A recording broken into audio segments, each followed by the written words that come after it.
नमस्कार मित्रों, कल प्रधानमंत्री जी ने हैदराबाद से एक अपील की है देश के सामने कि विदेशी मुद्रा भंडार को बचाया जाए, कम से कम खर्च हो। उसके लिए उन्होंने बोला कि आप सोना मत खरीदिए कम से कम 1 साल तक, और खाने वाले तेल को कम कीजिए, आप पब्लिक ट्रांसपोर्ट को यूज कीजिए ताकि डीजल पेट्रोल बच सके।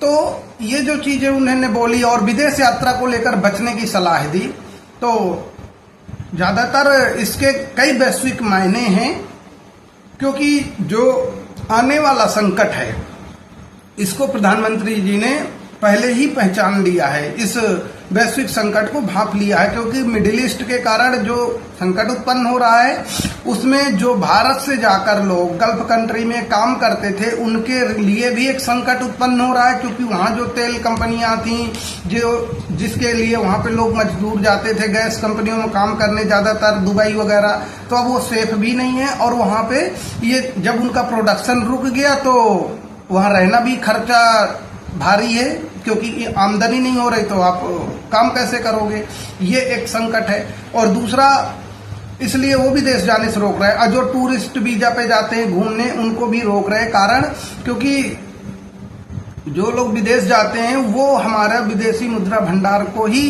कम करते हैं, इसलिए। और विदेशी मुद्रा भंडार इस वैश्विक संकट में बहुत जरूरी है, क्योंकि हमें जो जरूरत का सामान लेना है वो हमें उसी विदेशी मुद्रा भंडार से, डॉलर वगैरह जो भी है उससे ही लेना पड़ता है। तो इसलिए अच्छा, सोना के लिए जो इन्होंने मना किया उसके पीछे कारण है कि सालाना 80 टन सोना सालाना भारत में आयात होता है, लोग खरीदते हैं। तो हमारे देश में तो सोने की खदानें गिनी चुनी है, जैसे कोलार है, कर्नाटक की खदान सबसे बड़ी वही है सोने की, तो इतना भारत में उत्पादन नहीं होता। लेकिन भारत के लोग गहने के रूप में खरीदते हैं, मंदिरों में चढ़ाते हैं, तो बहुत सारा इस्तेमाल होता है। और उसमें सबसे ज्यादा जाता है आपका विदेशी मुद्रा भंडार, क्योंकि भारत को उससे फायदा नहीं है, नुकसान हो रहा है। और इसीलिए सोना सस्ता रहे, इसलिए भारत सरकार कुल 3% का टैक्स लगाती है। आपको पता होना चाहिए कि जीएसटी के अंदर सोना नहीं आता है, सिर्फ 3% का टैक्स लगता है। तो ये चीज है। और डीजल पेट्रोल में सिर्फ डीजल पेट्रोल की बात नहीं है, क्योंकि गल्फ से जो हमारा आता था वो तो ठीक है, कम हुआ, हमारा अभी काफी हद तक रूस से पूरा हो रहा है और भी छोटे छोटे देशों से पूरा हो रहा है। लेकिन उसके जो पेट्रो उत्पाद होते हैं और भी बहुत सारी चीजें जो आती हैं वो और दूसरे देशों से आती हैं, तो उनमें भी दिक्कत आ रही है। और जब ज्यादा यूज होगा तो खर्च होगा। इसलिए प्रधानमंत्री जी ने कहा कि जब आपको कुछ ट्रांसपोर्ट में मतलब ट्रेवल करना है, कुछ सामान पार्सल भेजना है, तो आप ट्रेन से भेजिए। ट्रेन से क्यों भेजिए? क्योंकि ट्रेन तो इलेक्ट्रिफिकेशन हो चुका है, और इलेक्ट्रिफिकेशन में मतलब हमारे जो लाइट है उसमें प्रॉब्लम इसलिए नहीं आएगा क्योंकि भारत के पास जो लाइट बनती है उसका मैक्सिमम हिस्सा कोयले से बनती है। तो कोयला भारत में सरप्लस है इस समय, जितना हमें यूज है उससे ज्यादा हम उत्पादन कर रहे हैं, तो ये हमारे लिए लाइट की समस्या नहीं आएगी। तो जो भी जैसे गैस का संकट आया या गाड़ी है तो ईवी में खरीदने का सबसे अच्छा है इस समय। और गैस की जगह इलेक्ट्रिक चूल्हा है, या और वैकल्पिक व्यवस्थाएं हैं, जैसे बायो पैलेट्स आते हैं, तो वो भट्टी लेके आराम से, जो छोटी भट्टी आती है उसका उपयोग कर सकते हैं। इससे बड़ा संकट खत्म हो जाएगा। और ये वास्तव में जो वैश्विक संकट आया है ये खतरनाक है इन सब अभी मामलों में। अच्छा, तेल जो है ना, जो प्रधानमंत्री जी ने तेल की बात की, वो जो हमारा पाम ऑयल है, देखिए हमारे देश में कौन कौन सा उत्पादन होता है। सरसों का उत्पादन होता है, सोयाबीन का होता है, मूंगफली, नारियल, ये भी है, कम मात्रा में है, बहुत ज्यादा नहीं है इसका तेल यूज होता। और उसके बाद में सूरजमुखी का भी है, तो वो भी मात्रा कम है। सबसे ज्यादा भारत सरकार हमारे देश में पाम ऑयल का इंपोर्ट किया जाता है, और पाम ऑयल सब विदेश से आता है। तो उसमें बहुत ज्यादा भारत सरकार का विदेशी मुद्रा भंडार खाली होता है, क्योंकि हमारा जितना एक्सपोर्ट इंपोर्ट होगा उतना ज्यादा हमें नुकसान होगा। इसलिए भारत सरकार की अपील है, मोदी जी की अपील है कि इन चीजों को अगर हम अवॉइड करते हैं या कम करते हैं तो देश को इस संकट से बचा सकते हैं। देखो दोस्तों, अभी आपको सबको तो पता है, बहुत सारे एस्ट्रोलॉजर लगातार बोल भी रहे हैं कि विश्व में और अशांति होने वाली है और युद्ध होने वाले हैं। तो प्रधानमंत्री जी ने जो आगाह किया, ये एक तो देश के मुखिया होने के नाते देश को समय रहते बताना, आगाह करना उनका दायित्व तो बनता है, और लोगों को समझकर जो टाइम लगेगा, जैसे कोरोना के समय में पैनिक हो गया था वैसा पैनिक ना हो, इसलिए उन्होंने पहले से ही चीजों को बोला हुआ है। अब लोग 1 महीना, 15 दिन में, 2 महीना, जितना भी टाइम लगे, धीरे धीरे कुछ ना कुछ चेंजेस लेके आ जाएंगे। तो ये अच्छा होगा, क्योंकि अभी आप देखो पाकिस्तान भी कुछ ना कुछ खुराफात कर ही रहा है। सबसे बड़ा खुराफात हो रहा है कि अभी आपने सुना होगा 2-3 दिन पहले पंजाब में बम धमाके हुए हैं सीआरपीएफ के हेडक्वार्टर के आसपास में, जहां पे उनके कैंप हैं। तो इससे ये शंका हो रही है, और अभी 2-3 दिनों में बहुत सारे पाकिस्तानी हैंडलर, पाकिस्तानी जो जासूस वो पकड़े गए हैं भारत में। इसका मतलब है कि सरकार अंदर खाने बहुत बड़ा संकट झेल रही है, जो बता नहीं रही है, और वो कभी भी सामने आ सकता है। तो देश को इशारे से समझा रहे हैं कि अभी अपने विकल्प खोजने शुरू कर दीजिए, ताकि जब ये संकट की घड़ी आए भारत के ऊपर तो पैनिक ना हो, देश में लोग पहले से तैयार हो जाएं।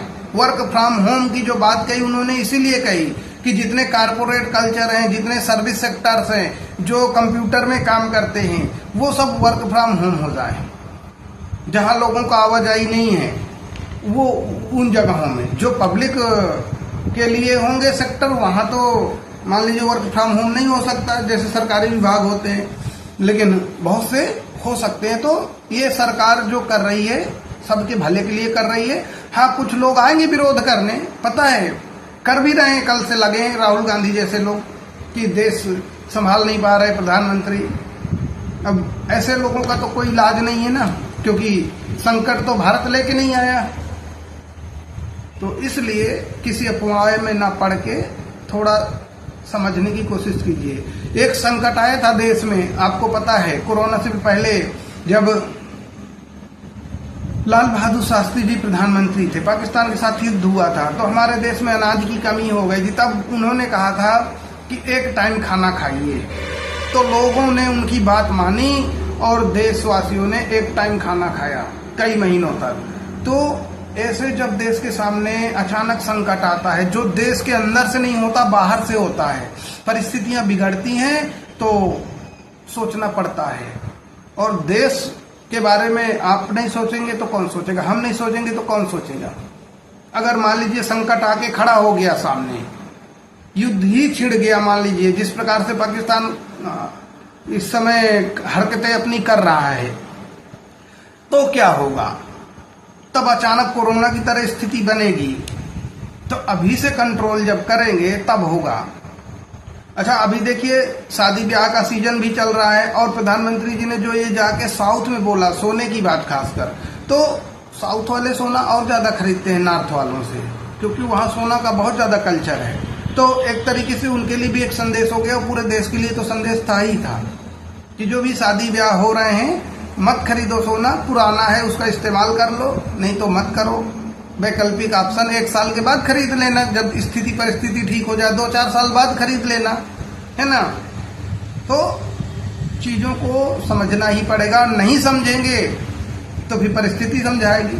किसान भाइयों के लिए जिस प्रकार से कहा कि आप फर्टिलाइजर जो यूज कर रहे हैं वो विदेश से आता है, उसका यूज कम कीजिए, जैविक खेती को बढ़ावा दीजिए। तो जैविक खेती को बढ़ावा देने के लिए गांव में किसानों के पास, सबके पास जानवर हैं, गायें हैं, तो देसी खाद बना के, जैविक खाद बना के इस्तेमाल कर सकते हैं। और उससे बहुत हद तक लाभ होता है, क्योंकि देश में बहुत सी जगहों पे लोग ऑर्गेनिक फार्मिंग कर रहे हैं। तो सीख भी सकते हैं, आजकल मोबाइल का जमाना है, एक दूसरे से, और इस संकट से काफी हद तक बच सकते हैं। खेती का तरीका बदल सकते हैं। बहुत से लोग खेती को एडवांस बना रहे हैं, तो सीखना पड़ेगा। जो संकट आ रहा है इससे निपटने के लिए चीजें नए तरीके से, एडवांस तरीके से सीखनी पड़ेंगी। और जो ऊर्जा का संकट है हमारे देश में गैस का, उसके वैकल्पिक विषय तो और भी हैं कि हम गोबर गैस बना सकते हैं, छोटे छोटे प्लांट बना के, या पंचायत लेवल में प्लांट बना के। हमारे पास पर्याप्त जानवरों का गोबर है। और एक होता है नेपियर, जिसे हम घास कहते हैं, नेपियर घास, जानवरों को खिलाने वाली, उससे सीएनजी बनती है। और बहुत सी जगहों पे सीएनजी के प्लांट लग चुके हैं। तो अगर कोई प्राइवेट कंपनी चाहे तो अप्रोच करके बना सकती है, वहां पर सीएनजी प्लांट लगा सकती है और किसान उत्पादन कर सकते हैं नेपियर घास का। और उसमें साल भर इनकम भी होगी किसानों की, और हमारे पास सीएनजी के भंडार भी तैयार हो जाएंगे। तो वैकल्पिक ऊर्जा है हमारे देश में, विदेश में खोजने की जरूरत नहीं, बस तरीका बदलने की जरूरत है। अगर हर गांव में, हर पंचायत में गोबर गैस प्लांट बन जा रहा है, शुरू कर दे अगर आज से ही, तो मान के चलिए कि हमारी घरेलू गैस की संकट पूरी तरीके से खत्म हो जाएगा। इतना हमारे देश में अभी भी जानवर है। और सिर्फ उसी से नहीं बनता, और भी तो है, कचड़े से भी गैस बन रही है। तो हमें सोचना पड़ेगा उसको। ये समय संकट का है दोस्तों। इस जो प्रधानमंत्री जी ने बोला है, इसे गंभीरता से लेने की जरूरत है। धन्यवाद, हम फिर मिलेंगे।